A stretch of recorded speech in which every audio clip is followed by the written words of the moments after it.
Dear students, welcome to the lecture series on periodic properties and this is part 2.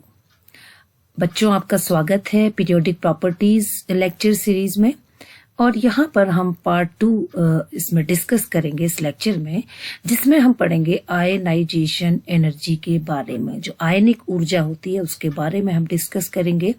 इससे पहले जो part 1 था वहां पर हमने डिस्कस किया था about atomic radii, their types, okay, and how to determine the atomic radii.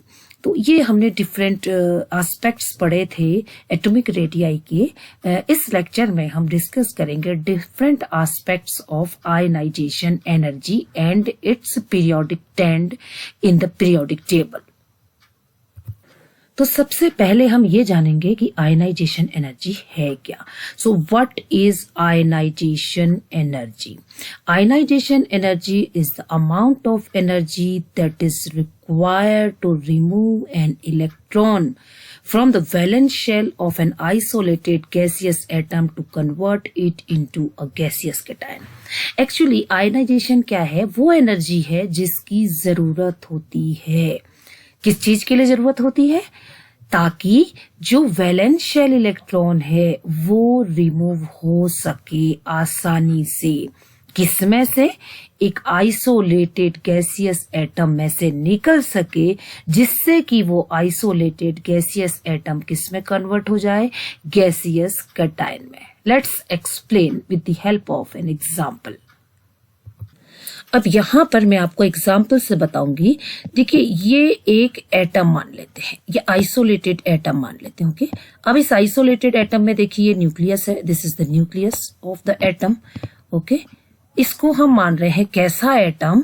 Atom है, आइसोलेटेड भी है और कैसा है? Gaseous atom. ओके, अब यहाँ क्या है? जो वैलेंस शेल में जो इलेक्ट्रॉन है, लूजली बाउंड जो इलेक्ट्रॉन है, इसको हम कहते हैं वैलेंस शेल इलेक्ट्रॉन, जो कि क्या है? Loosely bound electron. सबसे लूजली बाउंड इलेक्ट्रॉन है जो वैलेंस शेल में इलेक्ट्रॉन्स होंगे। ओके, आउटर शेल में जो इलेक्ट्रॉन्स होंगे उनको हम लूजली बाउंड इलेक्ट्रॉन कहते हैं। लूजली बाउंड का मतलब वो आसानी से क्या कर सकते हैं? यहां से रिमूव हो सकते हैं। तो जैसे ही इलेक्ट्रॉन रिमूव होगा तो हमें कौन सी स्पीसीज मिलेगी? Positive species. तो हम क्या कह सकते हैं? एक मेटल, ओके, मेटल कैसा? Gaseous isolated metal. इसको हमने क्या देनी है? एनर्जी देनी है। कौन सी एनर्जी देनी है? Ionisation energy. तो आयनाइजेशन एनर्जी हम उसको देंगे तो वो किस में कन्वर्ट हो जाएगा? गैसियस कैटायन में। ओके, गैसियस कैटायन में कन्वर्ट होगा और क्या रिमूव हो जाएगा उसमें से? इलेक्ट्रॉन, जो कि मोस्ट लूजली बाउंड इलेक्ट्रॉन होगा, जो कि वैलेंस शेल में प्रेजेंट इलेक्ट्रॉन होगा। तो उसको, क्योंकि जो इलेक्ट्रॉन्स हैं they are bind together to the nucleus via attractive forces. Attractive forces होंगे, न्यूक्लियर चार्ज है तो अट्रैक्टिव फोर्सेस होंगे। इस अट्रैक्टिव फोर्स से बाहर आना है इलेक्ट्रॉन को, उसको बाहर करने के लिए हमें एनर्जी की जरूरत होगी और ये एनर्जी क्या है? Ionisation energy. Okay, I think it is now clear to you that the energy required to remove the most loosely bound electron from the isolated gaseous metal atom to form a gaseous metal cation is known as ionization energy. तो आयनिक ऊर्जा आपको पता चल गई क्या है? एक most loosely bound electron को एक आइसोलेटेड गैसियस एटम में से निकालना के लिए जरूरी ऊर्जा को हम क्या कहते हैं? आयनाइजेशन एनर्जी, जिससे कि आइसोलेटेड गैसियस एटम किस में कन्वर्ट हो जाए? आइसोलेटेड गैसियस कैटायन में। अगेन आप देख सकते हैं कि एक मेटल गैसियस एटम है और इसको हम एनर्जी देते हैं आयनाइजेशन एनर्जी के बराबर, जो कि किलो कैलोरी पर मोल और किलो जूल पर मोल जिसकी यूनिट होती है। तो वो मेटल में से एक इलेक्ट्रॉन निकलता है। तो ये एक कैसी प्रोसेस होती है? Endothermic process. ये एक एंडोथर्मिक प्रोसेस है क्योंकि यहाँ पर एनर्जी क्या हो रही है? एब्जॉर्ब हो रही है। तो ये जो प्रोसेस है, जो आयनाइजेशन एनर्जी के लिए जो प्रोसेस है ये कंप्लीट, ये एक एंडोथर्मिक प्रोसेस है, क्योंकि यहाँ पर एनर्जी क्या हो रही है, एब्जॉर्ब हो रही है। अब हम देखेंगे कि सक्सेसिव आयनाइजेशन एनर्जीज क्या है। सक्सेसिव आयनाइजेशन एनर्जीज क्या है, देखिए एक मेटल एटम को एक मेटल कैटायन में कन्वर्ट किया, तो ये जो आयनाइजेशन एनर्जी जरूरत होगी एक इलेक्ट्रॉन को रिमूव करने के लिए न्यूट्रल एटम में से, इसको हम कहेंगे फर्स्ट आयनाइजेशन एनर्जी। अब ये जो कैटायन बना, इस कैटायन में से एक इलेक्ट्रॉन को रिमूव करना है और इस मेटल कैटायन के ऊपर 2 चार्ज आ गया, तो यहां पर जो आयनाइजेशन एनर्जी हमें देनी होगी वो सेकेंड आयनाइजेशन एनर्जी होगी। और ये जो बाई कैटायन है, अगर इसमें से इलेक्ट्रॉन हमें निकालना पड़े तो उसको निकालने के लिए जो एनर्जी देनी होगी वो थर्ड आयनाइजेशन एनर्जी होगी, एंड सो ऑन। इस केस में आप देखेंगे जो थर्ड आयनाइजेशन एनर्जी होती है उसका अमाउंट सबसे ज्यादा होता है, then second ionisation energy, then first ionisation energy. So this is the trend of successive ionisation energy. जो सक्सेसिव आयनाइजेशन एनर्जी होगी वो बढ़ती जाएगी। क्यों बढ़ती जाएगी, उसके 2 कारण हैं। एक कारण है effective nuclear charge on the removing electron. Removing electron के ऊपर इफेक्टिव न्यूक्लियर चार्ज क्या है, और because effective nuclear charge it affects the size of atom और cation, so the size of atom or cation, it also affects the amount of successive ionization energy। तो successive ionization energy को affect करने वाले factors कौन से हैं जिससे हम explain कर सकते हैं, वो है effective nuclear charge and size of atom और cation। तो इसको मैं explain आपको करती हूँ। देखिए अगर हम फर्स्ट आयनाइजेशन एनर्जी की बात करें तो mg किसमें कन्वर्ट हो रहा है, mg प्लस में, ओके। अब ये जो प्लस स्पीसीज है ये आप जानते हैं कि ये पॉजिटिव स्पीसीज हो गई, यानी आपने देखा था कि ये जो एक मेटल एटम होता है उसका कैटायन का साइज उससे स्मॉलर होता है। क्यों होता है, क्योंकि इसका जो इफेक्टिव न्यूक्लियर चार्ज, जो लास्ट इलेक्ट्रॉन इसमें है उसका जो जेड इफेक्टिव है it is higher than that of the neutral atom. इसलिए अब देखिए 2 चीजें आ गई, जैसे ही इस न्यूट्रल एटम में से इलेक्ट्रॉन निकलेगा जो लास्ट इलेक्ट्रॉन है उसका जेड इफेक्टिव बढ़ जाएगा। जेड इफेक्टिव बढ़ेगा तो साइज क्या हो जाएगा, छोटा हो जाएगा, और जितना छोटा साइज होगा, देखिए ये न्यूक्लियस है, ओके, ये न्यूक्लियस है, देखिए ये एटम कैटायन। अब ये आप देखिए कि इफेक्टिव न्यूक्लियर चार्ज जितना अधिक होगा उतना ये इलेक्ट्रॉन अंदर की ओर खींचेगा और उतना छोटा साइज होगा, और जितना छोटा साइज आप देखिए इलेक्ट्रॉन को निकालना उतना ही मुश्किल, क्योंकि ये जो है वो टाइटली बाउंड हो गया इलेक्ट्रॉन। तो इसलिए, और दूसरी आप एक और चीज कह सकते हैं कि इफेक्टिव न्यूक्लियर चार्ज बढ़ा, देखिए इस पे पॉजिटिव चार्ज है, इसमें से इलेक्ट्रॉन निकालना कितना मुश्किल है, क्योंकि ये तो पॉजिटिव चार्ज है, ये तो इलेक्ट्रॉन को अट्रैक्ट करेगा, इसको रिमूव करना मुश्किल होगा। ये फर्स्ट आयनाइजेशन एनर्जी, अगर मैं बात करूं कि इसमें से मुझे M2 प्लस बनाना है तब की मैं बात कर रही हूं, ये पहले से ही प्लस चार्ज है और इस प्लस चार्ज में इलेक्ट्रॉन ऐड होना चाहेगा, ना कि इसमें से रिमूव होना चाहेगा। इसलिए इलेक्ट्रॉन को रिमूव करने के लिए it requires more energy, okay. तो ये सेकेंड आयनाइजेशन एनर्जी है। अब आप थर्ड के केस में देखिए ये बदला M3 प्लस में इसको चेंज होना है।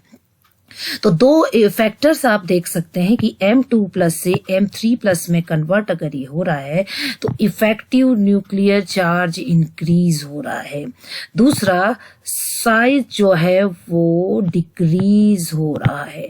तो जैसे जैसे जेड इफेक्टिव इंक्रीज होगा एंड साइज डिक्रीज होगा, तो आप जान सकते हैं कि इसमें से इलेक्ट्रॉन को रिमूव करना और टफ होता जाएगा। तो आप देखिए इसके ऊपर 3 पॉजिटिव चार्ज हैं, ये इलेक्ट्रॉन को अट्रैक्ट करेगा, इलेक्ट्रॉन को अट्रैक्ट करेगा, इलेक्ट्रॉन को आसानी से रिमूव नहीं करेगा। तो इसलिए इसकी जो आयनाइजेशन एनर्जी यानी इसको जो जो एनर्जी हमें देनी होगी M2+ को वो और अधिक होगी, क्योंकि +3 चार्ज है, में कन्वर्ट होना है, +2 को +3 में कन्वर्ट होना है, और इसकी टेंडेंसी होगी इलेक्ट्रॉन को ऐड करने की, ना कि रिमूव करने की, क्योंकि इसके ऊपर कैसा चार्ज है, प्लस चार्ज। ओके, तो इस तरीके से आप देख सकते हैं जो सक्सेसिव आयनाइजेशन एनर्जी है, इसलिए जैसे जैसे हम इलेक्ट्रॉन्स उसमें से निकालना चाहेंगे, पॉजिटिव स्पीसीज की ओर हम पढ़ रहे हैं, तो जो आयनाइजेशन एनर्जी है दैट विल ऑल्सो इंक्रीज। तो इसलिए जो थर्ड आयनाइजेशन एनर्जी है ये सबसे अधिक होगी, then IE2, then IE1। Again आप यहाँ पर देख सकते हैं, देखिए मैंने आपसे कहा था कि ये न्यूट्रल एटम है, इस पर प्लस चार्ज है, इस पर 2 चार्ज है, तो ये प्लस चार्ज में इलेक्ट्रॉन को रिमूव करना कठिन काम है, इसमें इलेक्ट्रॉन आसानी से ऐड हो सकता है। ओके, तो यहाँ पर जो एनर्जी की जरूरत होगी M+ से M2+ में कन्वर्ट करने के लिए वो अधिक होगी बजाय M से M+ में कन्वर्ट करने के। दूसरा आपने देखा जो साइज है वो M2+ का सबसे छोटा होता है, देन M+ का, देन M का। जितना छोटा साइज उतना मुश्किल है इलेक्ट्रॉन को निकाल पाना, सो जो एनर्जी है वो अधिक देनी पड़ेगी। इसलिए सक्सेसिव आयनाइजेशन एनर्जी को हम एक्सप्लेन कर सकते हैं on the basis of effective nuclear charge and size of atom or cation. Now we will discuss about the factors that affects the ionization energy. अब हम डिस्कस करेंगे कि कौन से ऐसे फैक्टर्स हैं जो आयनाइजेशन एनर्जी को अफेक्ट करते हैं। बहुत मुश्किल नहीं है, क्योंकि हम इसको बार बार हर जगह पे, हर पीरियोडिक प्रॉपर्टी में हम पढ़ने वाले हैं। ये पीरियोडिक प्रॉपर्टी क्यों है? ये पीरियोडिक प्रॉपर्टी इसलिए है आयनाइजेशन एनर्जी, क्योंकि एक पर्टिकुलर गैप के बाद ये जो इसकी प्रॉपर्टी है वो रिपीट होती है। तो अगर इफेक्टिव न्यूक्लियर चार्ज हम देखें, पहला फैक्टर है जो कि अफेक्ट करता है आयनाइजेशन एनर्जी को, और ionisation energy is directly proportional to Z effective. जितना अधिक जेड इफेक्टिव होगा उतनी ज्यादा आयनाइजेशन एनर्जी होगी, क्योंकि जेड इफेक्टिव जितना अधिक होगा यानी इफेक्टिव न्यूक्लियर चार्ज उतना मुश्किल होगा इलेक्ट्रॉन को निकाल पाना बाहर। जैसे फॉर एग्जांपल आप देखिए लिथियम है, लिथियम की जो आयनाइजेशन एनर्जी है वो 520 किलो जूल पर मोल है। बेरिलियम की कितनी है? देखिए 899 किलो जूल पर मोल। ऐसा क्यों है? लिथियम के बाद बेरिलियम आता है। देखिए लिथियम के बाद बेरिलियम आया, तो बेरिलियम में मैंने आपको पहले भी बताया है कि बेरिलियम में जो न्यूक्लियर चार्ज है जेड, उसमें कितना इंक्रीज होगा? 1। लिथियम का जो एटॉमिक नंबर है वो 3 है, बेरिलियम का कितना है? 4 है।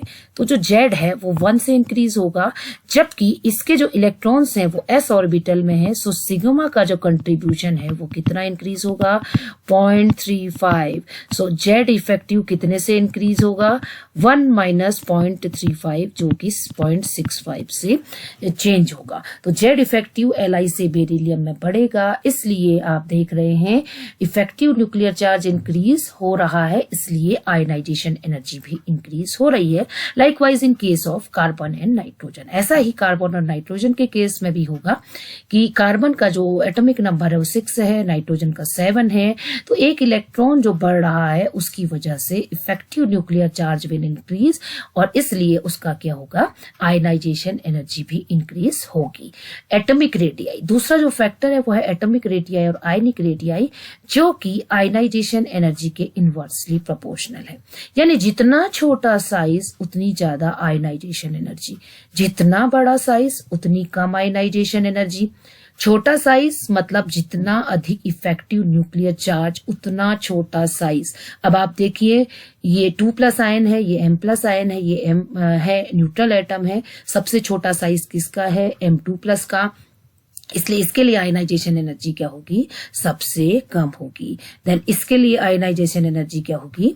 इससे अधिक होगी, और इसके लिए सबसे अधिक होगी। जितना छोटा साइज होगा उतनी ज्यादा आयनाइजेशन एनर्जी। यहां पर जो आयनाइजेशन एनर्जी की जरूरत है वो यहां से ये IE2 है, यहां पर IE1 है, तो IE2 is greater then IE1। क्यों? क्योंकि साइज पर डिपेंड करती है आयनाइजेशन एनर्जी। नेक्स्ट फैक्टर्स क्या है, प्रिंसिपल क्वांटम नंबर। तो तीसरा फैक्टर है वो है प्रिंसिपल क्वांटम नंबर।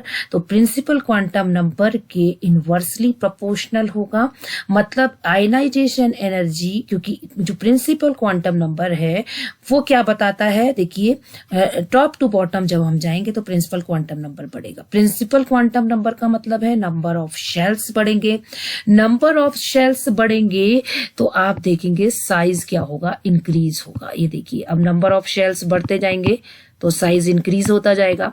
तो जैसे जैसे साइज इंक्रीज होगा आप देखेंगे क्या होगा कि जो आयनाइजेशन एनर्जी है वो डिक्रीज होगी, आयनाइजेशन एनर्जी डिक्रीज होगी क्योंकि साइज क्या हो रहा है, इंक्रीज हो रहा है। तो जैसे जैसे प्रिंसिपल क्वांटम नंबर इंक्रीज होगा आयनाइजेशन एनर्जी विल डिक्रीज। चौथा जो फैक्टर है वो है shielding effect. Shielding effect means number of shells जैसे जैसे बढ़ेंगे inner electrons will repel the outer most electrons. तो ये जो रिपल्शन है इसको हम कहते हैं शील्डिंग इफेक्ट। और ये शील्डिंग इफेक्ट जो है वो आयनाइजेशन एनर्जी के इनवर्सली प्रोपोर्शनल होता है। तो जितना अधिक शील्डिंग इफेक्ट, देखिए टॉप टू बॉटम जाएंगे साइज बढ़ रहा है, शील्डिंग इफेक्ट बढ़ रहा है, और जितना अधिक शील्डिंग इफेक्ट है मतलब रिपल्शन है उतना कम आयनाइजेशन एनर्जी होगी। तो शील्डिंग इफेक्ट ज्यादा होगा तो आयनाइजेशन एनर्जी क्या होगी, कम होगी। नेक्स्ट जो फैक्टर है वो है एनर्जी ऑफ ऑर्बिटल्स एनर्जी। जो ऑर्बिटल है उसकी एनर्जी क्या है, जहां से इलेक्ट्रॉन को रिमूव होना है। तो यहां अगर हम देखेंगे अगर इलेक्ट्रॉन ns में है या np में है या nd में है या nf में है, कहां पर इलेक्ट्रॉन प्रेजेंट है उस पर डिपेंड करेगी आयनाइजेशन एनर्जी। तो क्योंकि s ऑर्बिटल सबसे नजदीक होता है न्यूक्लियस के, सबसे ज्यादा अट्रैक्टिव होता है, इसलिए यहां पर अगर इलेक्ट्रॉन होगा तो उसकी आयनाइजेशन एनर्जी सबसे अधिक होगी। देन p में अगर इलेक्ट्रॉन होगा तो उसकी आयनाइजेशन एनर्जी होगी, और सबसे कम एनर्जी किसकी होगी, जो इलेक्ट्रॉन f में होगा, यानी f से इलेक्ट्रॉन का रिमूवल आसान होगा बजाय s ऑर्बिटल के। तो एक्चुअल में ये भी डिपेंड करेगा कि कौन से ऑर्बिटल में इलेक्ट्रॉन है जिसे रिमूव होना है, उस पर डिपेंड करेगी आयनाइजेशन एनर्जी।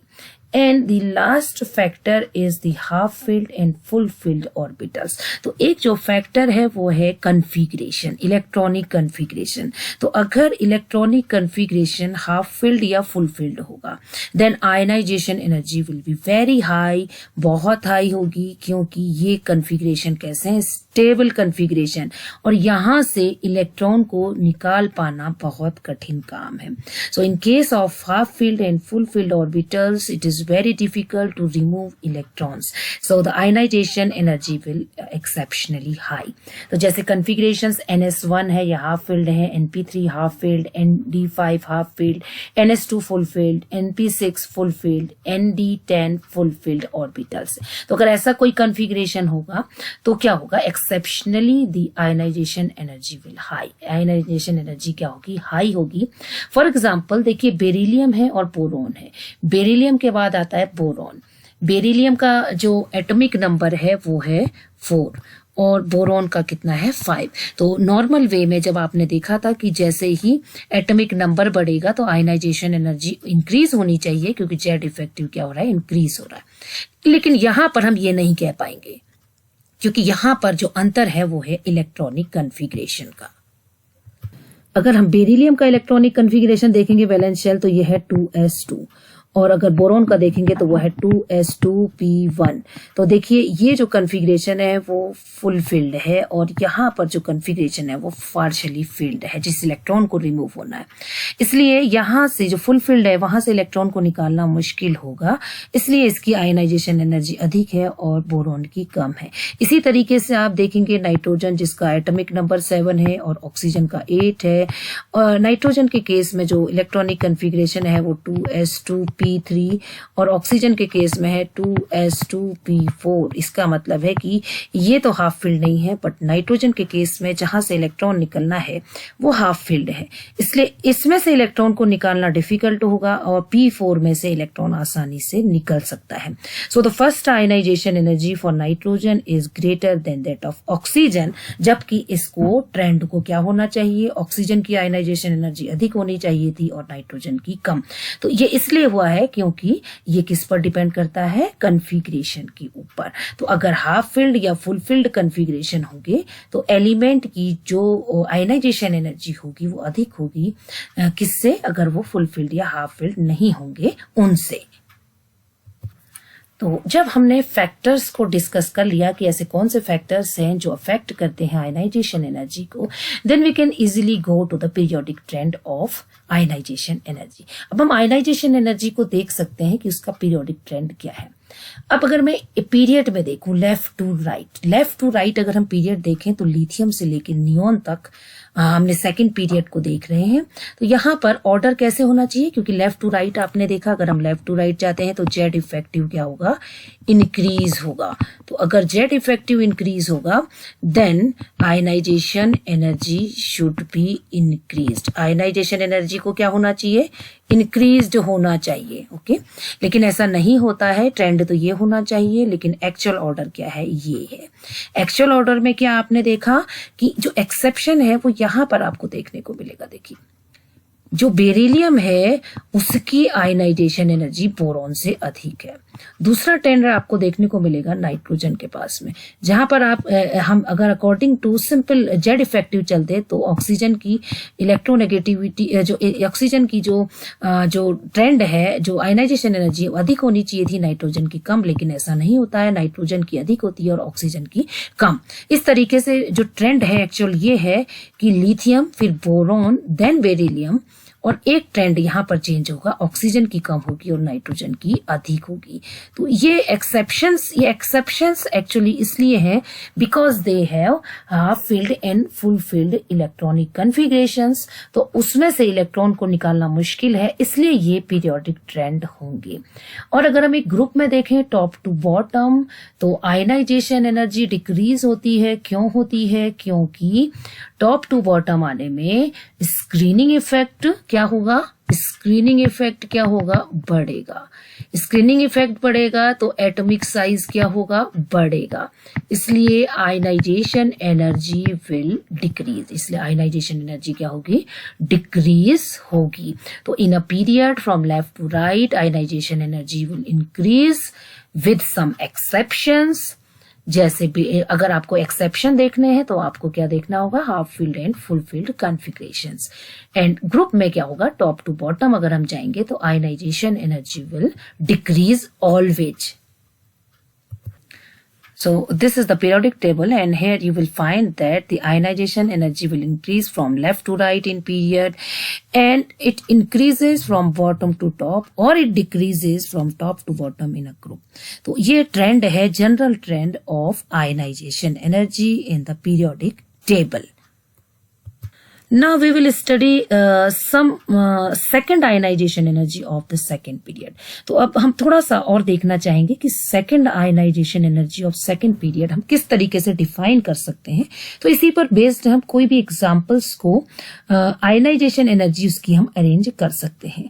अब देखिए, अगर मैं बात करूं सेकेंड आयनाइजेशन एनर्जी की, सेकेंड आयनाइजेशन एनर्जी का मतलब है कि लिथियम से लिथियम फर्स्ट बन गया, ये क्या थी, फर्स्ट आयनाइजेशन एनर्जी। ओके, अब मैं बात कर रही हूं लिथियम से लिथियम 2+ बनने की, ये क्या है, सेकंड आयनाइजेशन एनर्जी। तो हम इसकी बात कर रहे हैं, सेकंड आयनाइजेशन एनर्जी की बात कर रहे हैं। तो अगर लेफ्ट टू राइट जाएं तो ट्रेंड कुछ इस तरीके का होना चाहिए, क्योंकि लेफ्ट टू राइट जाने पर एटॉमिक नंबर क्या होता है, इंक्रीज होता है और effective nuclear charge also increase. लेकिन ट्रेंड जो है वो कुछ डिफरेंट होता है, and that is based on the electronic configuration of this species. जो सिंगली पॉजिटिव चार्ज स्पीसीज उसके इलेक्ट्रॉनिक कन्फिग्रेशन पर डिपेंड करता है। अब सबसे पहले हम क्या करेंगे, इनके इलेक्ट्रॉनिक कन्फिग्रेशन लिख लेंगे। ठीक है, हम यहाँ से ऐसे लाइन से लिख सकते हैं, हमने यहाँ पर अरेंजमेंट कर दिया है। तो अब आप देखिए जो लिथियम का जो इलेक्ट्रॉनिक कन्फिग्रेशन होगा 1s2 होगा Li+ का। ओके, इसका क्या हो जाएगा 1s2। ओके, देन Be+ का क्या हो जाएगा 2s1। देन B+ का क्या होगा 2s2। देन C+ का क्या होगा 2s2p1। देन N+ का क्या होगा 2s2p2। O+ का क्या होगा 2s2p3। देन F का क्या होगा 2s2p4 और Ne+ का क्या होगा 2s2p5। तो ये सारे इलेक्ट्रॉनिक कन्फिग्रेशन जो वैलेंस शेल के हैं वो हमें पता चल गए हैं। अब आप देखिए ये एक ऐसा आयन है जिसमें कि N क्या है 1 मतलब वो न्यूक्लियस के नजदीक है। बाकी सब में प्रिंसिपल क्वांटम नंबर क्या है देखिए N है, 2 है। ओके, तो जैसे जैसे प्रिंसिपल क्वांटम नंबर बढ़ेगा आयनाइजेशन एनर्जी डिक्रीज होगी। तो सबसे अधिक आयनाइजेशन एनर्जी किसकी होगी, लिथियम की, क्योंकि इसका जो इलेक्ट्रॉनिक कन्फिग्रेशन है वैलेंस शेल वो क्या है 1s2। तो Li+ जो है उसकी आयनाइजेशन सेकंड आयनाइजेशन एनर्जी सबसे अधिक होगी, क्योंकि इसमें से इलेक्ट्रॉन को निकालना सबसे मुश्किल है, क्योंकि यहाँ पर N कितना है 1। फिर आप देखिए इसके बाद कौन होता बेरिलियम। बेरिलियम को आप देखेंगे तो ये पूरी सीरीज में सबसे कम एनर्जी अब किसकी रह गई, लिथियम हटा दिया हमने, सबसे कम एनर्जी किसकी है बेरिलियम की, जिसका इलेक्ट्रॉनिक कन्फिग्रेशन क्या है 2s1। ओके, अब हम देखते हैं C+ एंड B+ में। इसके बाद B+ एंड C+ आया, तो B+ की जो कन्फिग्रेशन है वो 2s2 है, C+ की क्या है 2s2p1। तो किसमें से इलेक्ट्रॉन निकालना कठिन है, B+ में से, इसलिए B+ की आयनाइजेशन एनर्जी अधिक होगी और C+ की क्या होगी कम होगी। देन नॉर्मल ट्रेंड, फिर आप देखिए C+ और देन आप देखिए N+। अब N+ का है, अब आप देखिए N+, then O+ and F+। अब O+ की अगर आप कन्फिग्रेशन देखेंगे तो 2p3 है और F+ की अगर आप देखेंगे तो 2p4 है। तो इन दोनों में से कौन स्टेबल है, O+, क्योंकि इसका जो कन्फिग्रेशन है वो क्या है हाफ फिल्ड, इसलिए इसकी एनर्जी अधिक होगी और F की एनर्जी क्या होगी कम होगी। Then neon plus. तो इस तरीके से हम किसी भी ट्रेंड को डिसाइड कर सकते हैं, क्योंकि ये डिपेंड करता है कि इलेक्ट्रॉनिक कन्फिग्रेशन क्या है जिसमें से इलेक्ट्रॉन को निकलना है, उस पर बेस्ड होती है ionisation energy. So now let us summarize the ionization energy। और ionization energy हमने देखी कि ये कैसी एनर्जी है, वो एनर्जी है जिसकी जरूरत होती है एक मेटल में से एक इलेक्ट्रॉन को निकालने के लिए, जिससे वो गैसियस कैटायन में कन्वर्ट हो जाए। और ये किलो कैलोरी पर मोल या किलो जूल पर मोल में होती है। और अगर हम सक्सेसिव आयनाइजेशन एनर्जी की बात करें तो जो लास्ट आयनाइजेशन एनर्जी होती है, जो बढ़ते हुए क्रम में होती है, उसकी वैल्यू सबसे अधिक होती है और पहले आयनाइजेशन एनर्जी की वैल्यू सबसे कम होती है, जिसको हम डिस्कस कर सकते हैं on the basis of effective nuclear charge and size. Then we had studied the factors which affect the ionization energy। हमने पढ़ा इफेक्टिव न्यूक्लियर चार्ज जितना अधिक होगा उतना अधिक आयनाइजेशन एनर्जी होगी, जितनी कम एटॉमिक रेडियाई और आयनिक रेडियाई होगी उतनी अधिक आयनाइजेशन एनर्जी होगी। देन नेक्स्ट फैक्टर हमने पढ़ा प्रिंसिपल क्वांटम नंबर, जितना अधिक होगा उतनी कम आयनाइजेशन एनर्जी होगी, जितना अधिक शील्डिंग इफेक्ट होगा उतनी कम आयनाइजेशन एनर्जी होगी। फिर हमने देखा ऑर्बिटल की एनर्जी जितनी कम होगी उतना क्या होगा आयनाइजेशन एनर्जी अधिक होगी, और जितनी अधिक होगी एनर्जी उतना कम आयनाइजेशन एनर्जी होगी। और एक हमने स्पेशल जो इफेक्ट पढ़ा वो पढ़ा हाफ फील्ड और फुल फील्ड का, जहां पर भी कन्फिग्रेशन हाफ फील्ड या फुल फील्ड होगा वहां पर आयनाइजेशन एनर्जी बहुत हाई होगी irrespective of the effective nuclear charge. वहां पर इफेक्टिव न्यूक्लियर चार्ज भी काम नहीं करेगा। देन हमने पीरियोडिक ट्रेंड देखा आयनाइजेशन एनर्जी का, लेफ्ट टू राइट जब हम जाते हैं तो आयनाइजेशन एनर्जी इंक्रीज होती है। There are some exceptions that are due to the half filled and full filled electronic configurations. और जब हम टॉप टू बॉटम जाएंगे तो आयनाइजेशन एनर्जी विल डिक्रीज और from bottom to top it increases. This is all about ionization energy. I think आप इसको पढ़ने के बाद आप जान गए कि आयनाइजेशन एनर्जी क्या होती है, कौन से फैक्टर्स हैं जो अफेक्ट करते हैं, और आप पीरियोडिक ट्रेंड भी जान चुके हैं कि अगर फर्स्ट आयनाइजेशन एनर्जी होगी तो क्या ट्रेंड होगा, सेकेंड होगी तो क्या ट्रेंड होगा, third ionisation energy you can also discuss with the help of this lecture. Okay, so thank you very much. In the next lecture series of periodic properties, we will discuss about the electron affinity. Okay, so thank you very much again.